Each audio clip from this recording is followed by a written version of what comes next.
இது மகிமை நேரம். ஆண்டவராகிய இயேசு கிறிஸ்துவின் ஈடு இணையற்ற நாமத்தில் மகிமை டிவி நேயர்களை அன்புடன் வாழ்த்தி வரவேற்கிறேன். இந்த மகிமை நேர நிகழ்ச்சி மூலமாக மீண்டுமாக உங்களை சந்திப்பதில் மிகுந்த சந்தோஷம். நாம் இந்த மாதத்துல நம் வாழ்வில் ஏன் முட்கள் அப்படின்னு சொல்லி நம்ம தியானித்து வருகிறோம். பாவத்தின் விளைவாக நம்முடைய வாழ்க்கையில முட்கள் காணப்படுகிறது. அது இயேசு கிறிஸ்துவின் சிலுவையில முட்கிடம் சூட்டப்பட்டதுனால நமக்கு விடுதலை கிடைத்தது அப்படின்னு சொல்லி நம்ம தியானித்தோம். யோசேப்பின் வாழ்க்கையின் மூலமாக அவருடைய திட்டத்தின்படி கூட சில நேரங்கள்ல நமக்கு முட்கள் நம்முடைய வாழ்க்கையில அனுமதிக்கப்படுகிறது. அது நமக்கு உயர்வுக்கு நேராக நம்மை வழி நடத்தும் அப்படின்னு சொல்லி நம்ம தியானித்தோம்.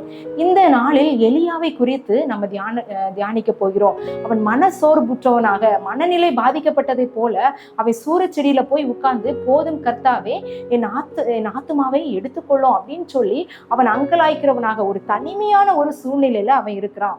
அநேக நேரங்களில நாமும் இப்படிதான் காணப்படுவோம். தனிமையான ஒரு சூழ்நிலை, நம்மளுக்கு வருகிற கஷ்டமான சூழ்நிலையில, போதும் ஆண்டவரே ஜீவனை நீங்க எடுத்துடுங்க, எனக்கு இதுக்கு மேல இந்த உலகத்துல வாழ முடியாது அப்படின்னு சொல்லி நாம் ஒரு கசப்பான ஒரு வாழ்க்கை வாழ்கிறது போல நம்ம காணப்படுவோம் இல்லையா? ஆனா இந்த எலியாவை குறித்து நம்ம பார்த்தோம் அப்படின்னா 1 ராஜாக்கள் 18ஆம் அதிகாரத்துல அவன் பாகால் தீர்க்கதரிசிகளோடு அவன் என்ன செய்யறான், கர்த்தரே தெய்வம் அப்படின்னு சொல்லி அவங்களுக்கு முன்பாதாக ஆண்டவருடைய வல்லமைய அவன் காண்பித்தான். ஆண்டவருடைய வல்லமை அக்கினியா இறங்கி அந்த பாகால் தீர்க்கதரிசிகளுக்கு முன்பதாக அவங்க தோற்று போனாங்க. அவன் ஜெயித்தான் அப்படின்னு சொல்லி பார்க்கிறோம். அந்த தீர்க்கதரிசிகள் எல்லாம் கொலை செய்தான். இப்படி செய்ததுனால அந்த எசபேல் என்ன சொல்றான், நாளைக்கு நான் உன்னை இந்த நேரத்துல உன்னை நான் கொன்னுருவேன் அப்படின்னு சொல்லி சவால் விட்டது நிமித்தமாக அவன் பயந்து அவன் என்ன செய்யறான், ஓடி சூரச்செடியின் கீழே இருக்கிறான். 1 ராஜாக்கள் 19:4 அவன் வனாந்தரத்தில் ஒரு நாள் பிரயாணம் போய் ஒரு சூரச்செடியின் கீழ் உட்கார்ந்து, நான் சாக வேண்டும் என்று கோரி, போதும் கர்த்தாவே என் ஆத்துமாவை எடுத்துக்கொள்ளும், நான் என் பிதாக்களை பார்க்கிலும் நல்லவன் அல்ல அப்படின்னு சொல்லி அவன் ரொம்ப கஷ்டமான சூழ்நிலையில என் வாழ்க்கையை முடிச்சிடணும் அப்படின்னு சொல்லி இந்த எசபேல் உன்னை கொன்னுருவேன் அப்படின்னு சொல்ற வார்த்தைகளின் நிமித்தமாக அவன் பயந்து காணப்படுகிறான். ஆவிக்குரிய முதிர்ச்சி அடைந்த ஒரு மனிதன் தான் அவன், நல்ல வல்லமையான ஒரு தீர்க்கதரிசி தான். ஆனாலும் அவனுக்குள்ள ஒரு சோர்வு. அதே போலதான் நம்ம அநேக நேரங்களை நம்ம நன்றாக ஜெபிக்கிறோம், நம்ம வேதம் வாசிக்கிறோம், ஆண்டவருக்குள்ள நம்ம வளர்ந்து கொண்டே இருக்கிறோம். ஆனாலும் நம்முடைய வாழ்வில நமக்கு காணப்படுகிறதான சூழ்நிலைகள் நிமித்தமாக மன சோர்வு காணப்படுகிறது. அது ஒருவேளை மன அழுத்தமாக காணப்படுகிறது, மன நோயாக கூட மாறுகிறது. தனிமைப்படுத்தப்பட்டவர்களாய், தனிமையை விரும்புகிறவர்களாக நம்ம வாழ்ந்து கொண்டிருக்கலாம். ஆனா ஆண்டவர் என்ன சொல்கிறார், இந்த எலியாவை ஆண்டவர் என்ன செஞ்சார், அந்த சூழ்நிலையிலும் பராமரித்தார். இன்னும் அவனுக்கு போக வேண்டிய தூரம் வெகு தூரம் அப்படின்னு சொல்லி அவனுக்கு இன்னும் நிறைய காரியங்கள் செய்ய வேண்டி இருக்கிறது அப்படின்னு சொல்லி அவனை கற்றுக் கொடுத்தார். இப்படிப்பட்டதான ஒரு மரண பயத்தோடும், மன சோர்வோடும், மன கவலையோடும், தனிமையோடும், ஒரு முட்களை போன்ற அந்த சூழ்நிலையில இருக்கிற ஒவ்வொருவரை பார்த்தோம் ஆண்டவர் சொல்லுகிறாரு, உங்களோடும் ஆண்டவர் இருக்கிறாரு. எந்த தனிமையான சூழ்நிலையில காணப்பட்டாலும் ஆண்டவர் அந்த இடத்துல உங்களோடு இருக்கிறார் அப்படின்னு சொல்லி நினைவுபடுத்த ஆண்டவர் விரும்புகிறாரு. சங்கீதம் 42 நம்ம பார்க்கிறோம், என் ஆத்துமாவே ஏன் கலங்குகிறாய், ஏன் எனக்குள் தீங்குகிறாய் அப்படின்னு சொல்லி அந்த சங்கீதக்காரன் அங்கலாய்க்கிறான். அநேகருக்கு இந்த அங்கலாய்ப்பும் ஒரு சூழ்நிலையான காரியங்கள் ஒவ்வொரு காலகட்டங்களில் நமக்கு நேரிடுகிறது. நம்முடைய சூழ்நிலைகள், நம்முடைய வாழ்க்கையின் காரியங்கள், நம்ம எதிர்பார்த்ததான காரியங்கள் நடக்காமல் இருக்கிறதுனால, சில மனிதர்களுடைய பயமுறுத்துதலினால, சில மனிதர்களுடைய வேதனைப்படுத்தும் காரியங்களினால நம்முடைய வாழ்க்கையில நம்ம ஓரங்கட்டப்பட்டது போன்ற சூழ்நிலைகள், தனியாக இருக்கிறதான சூழ்நிலைகள் நமக்கு காணப்படுகிறது. ஆண்டவர் சொல்லுகிறாரு, ஆண்டவர் உங்களோட அந்த சூழ்நிலையில இருக்கிறாரு. அங்க பாத்தீங்க அப்படின்னா அந்த சூரச்செடியின் கீழே அவனை தூதன் தட்டி எழுப்பி அவனுக்கு போஜனம் பண்ண அவன் கொடுக்கிறான். அந்த போஜன பலத்தினால் அவன் எழும்பி 40 நாள் அவன் பிரயாணம் பண்ணுகிறான். அவன் தனிமையில இருந்தாலும் ஆண்டவர் அவனோடு கூட இருக்கிறாரு, அவருடைய தூதரை அனுப்புறார். அதே போல நம்முடைய வாழ்வில ஏற்படுகிற எல்லா விதமான முட்களான சூழ்நிலைகள்ல, தனிமைப்படுத்தப்பட்ட சூழ்நிலைகள்ல ஆண்டவர் தூதனை அனுப்புறார். ஆண்டவரே நம்ம கூட இருக்கிறார் அப்படின்றத நம்ம உணர்ந்து கொள்ளணும். அந்த தனிமையில ஆண்டவர் அவனோடு பேசுகிறார் அப்படின்னு சொல்லி நம்ம பார்க்கிறோம். 1 ராஜாக்கள் 19ஆம் அதிகாரம் 12ஆம் வசனத்துல நம்ம பார்த்தோம் அப்படின்னா, பூமி அதிர்ச்சிக்கு பின் அக்கினி உண்டாயிற்று. அக்கினியிலும் கர்த்தர் இருக்கவில்லை. அக்கினிக்கு பின் அமர்ந்த மெல்லிய சத்தம் உண்டாயிற்று. இந்த மெல்லிய சத்தத்தின் நிமித்தமாக ஆண்டவர் என்ன செய்யறாரு, அவனோடு பேசுகிறாரு. உனக்கு என்ன என்ன காரியம் அப்படின்னு சொல்லி ஆண்டவர் கேட்கிறாரு.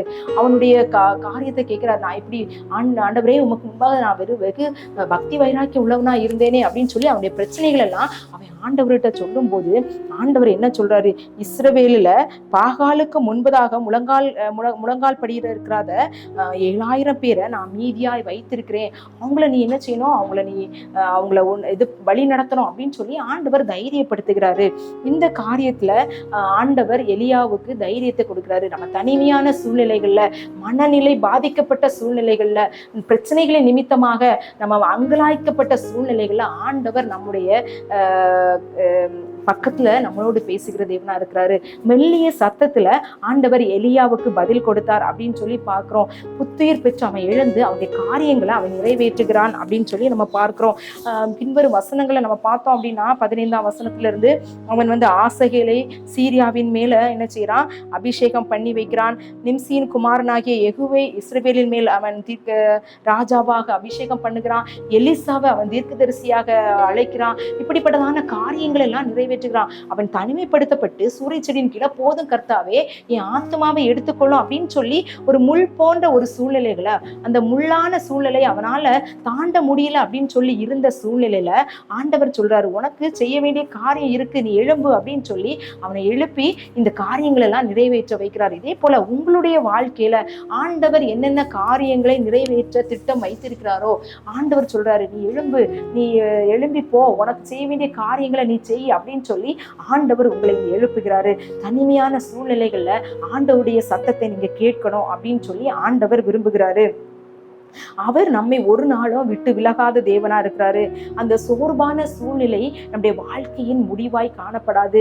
சோர்வான சூழ்நிலை வரும்போது ஐயோ இனி போதும், இதுக்கு மேல என்னால எதையும் தாங்க முடியல, எனக்கு எந்த பக்கம் போனாலும் எனக்கு பிரச்சனை, பிள்ளைகளை எடுத்துக்கிட்டா அதனாலயும் ஒரு நிம்மதி இல்லை, என்னுடைய கணவர் எடுத்துக்கிட்டா அதனால நிம்மதி இல்லை, என்னுடைய குடும்ப வாழ்க்கையில நிம்மதி இல்லை, எதை எடுத்துக்கிட்டாலும் எதை வைத்து நான் இந்த வாழ்க்கையை ஓட்டுவது அப்படின்னு சொல்லி எதை குறித்தும் என்னால பாசிட்டிவாவே எனக்கு நினைக்க முடியலையே அப்படின்ற சிச்சுவேஷன்ல இருக்கிற உங்களை பார்த்துதான் ஆண்டவர் சொல்றாரு, தனிமை முடிவு அல்ல, இன்னும் உங்களை கொண்டு ஆண்டவர் நிறைவேற்றுகிற காரியங்கள், உங்கள் குடும்பத்துல செயலாற்ற போகிற காரியங்கள் இன்னும் அநேகமா இருக்கிறது. அதில் உங்கள் மூலமாக ஆண்டவர் நிறைவேற்ற வல்லமை உள்ள தேவனா இருக்கிறார் அப்படின்னு சொல்லி ஆண்டவர் உங்களை பார்த்து சொல்லுகிறாரு. நம்முடைய சூழ்நிலை என்னவா இருந்தாலும், நான் தனிமையான சூழ்நிலையா இருந்தாலும் ஆண்டவருடைய சமூகத்துல நம்ம சொல்லலாம். அது முட்கள் நிறைந்த பாதையாய் காணப்பட்டாலும், ஏமாற்றமான சூழ்நிலையாய் காணப்பட்டாலும், தனிமையான சூழ்நிலையா இருந்தாலும் நாம் ஆண்டவருடைய மென்மையான ஓசையை கேட்கணும் அப்படின்னு ஆண்டவர் விரும்புகிறாரு. அப்படிப்பட்டதான காரியங்களை நம்ம செய்யும் போது ஆண்டவர் நமக்கு ஒளியாய் இருக்கிறாரு. அந்த காரியத்துல இருளான சூழ்நிலையில ஆண்டவர் நமக்கு ஒளி வீச வல்லமை உள்ளவராய் இருக்கிறாரு. தனிமையான காரியத்திலையும் தனிமையா இருக்கிற நேரத்திலும் ஆண்டவர் நம்மோடு இருக்கிறாரு. எப்படிப்பட்டதான சோர்வான சூழ்நிலைகள் நமக்கு நேரிட்டாலும் ஆண்டவர் நமக்கு நம்பிக்கை தர வல்லமை உள்ளவராய் இருக்கிறாரு. இப்படிப்பட்டதான காரியங்களை ஆண்டவர் நம்முடைய வாழ்க்கையில தந்தரணும் அப்படின்னு சொல்லி நம்ம ஜெபிக்கலாம். எலியா மன சோர்வுள்ளவனாய் காணப்பட்டான். ஆண்டவர் அவனை பராமரித்து அவன் செய்ய வேண்டிய காரியங்களை அவனுக்கு செய்யும்படியான கிருபையை அனுக்கிரகத்தை கட்டளையிட்டார். அப்படிப்பட்டதான சூழ்நிலைகள்ல முட்களை போன்று கடந்து தனியாக மன சோர்வற்று மனதளவில் பாதிக்கப்பட்டிருக்கிற உங்களை பார்த்து ஆண்டவர் சொல்றார், உங்களை தைரியப்படுத்துகிறார், உங்களை அவர் பராமரிக்கிறார், உங்களோடு இருக்கிறார். தனிமை முடிவு அல்ல, உங்களுக்கு செய்ய வேண்டிய காரியங்களை உங்களை கொண்டு ஆண்டவர் செய்வார் அப்படின்னு சொல்லி ஆண்டவர் பேசுகிறாரு. இந்த நேரத்துல அப்படிப்பட்டதான கிருபைகளை ஆண்டவர் தரணும் அப்படின்னு சொல்லி நம்ம ஜெபிக்கலாம். உங்களை அதிகமாய் நேசிக்கிறீங்களா அன்பின் கர்த்தாவே, இந்த நல்ல நாளுக்காக உமக்கு நன்றி செலுத்துகிறோம். இந்த நாளில் ஆண்டவரே எங்களோடு நீங்க பேசுனீங்க, அதுக்காக உமக்கு ஸ்தோத்திரம். எலியாவினுடைய வாழ்க்கையிலிருந்து நாங்கள் கற்றுக்கொள்கிறோம். நாங்களும் அநேக நேரங்கள்ல முட்களாய் ஆண்டவரே எங்களை குத்துகிறதான சூழ்நிலைகளை போதும் ஆண்டவரே, இந்த வாழ்க்கை எங்களுக்கு போதும், இதுக்கு மேல நான் வாழ விரும்பல அப்படின்னு சொல்லி வாழ்க்கையின் மீது கசப்புள்ளவர்களாய் நாங்கள் காணப்படுகிறோம். ஆண்டவரே, நீங்க எங்களுக்கு ஒரு கிருபையை பாராட்டுங்க. இந்த எலியாவுக்கு ஆண்டவரே போஜனம் கொடுத்து பண்ண வேண்டிய தூரத்தை ஆண்டவரே பிரயாணத்தை பண்ண வைத்து மெல்லிய சத்தத்தினால பேசினது போல உங்கள் வார்த்தைகள் எங்களோடு பேசும்படியாக நாங்கள் கெஞ்சி மன்றாடுகிறோம். அதன் மூலமாய் நாங்கள் ஆண்டவரை புத்துயிர் பெற்று ஆண்டவரை எழும்பி எங்களுக்கு நீர் வைத்திருக்கிற காரியங்களை நிறைவேற்றக்கூடிய வல்லமையும் பலத்தையும் பெற்றுக்கொள்ள எங்களுக்கு கிருபை தாங்க. எங்களை தாழ்த்துகிறோம், வெறுமையாக்கிறோம். நீர் பெருக, நாங்கள் சிறுக. இயேசுவின் மூலம் ஜெபம் கேளு நல்ல பிதாவே, ஆமேன்.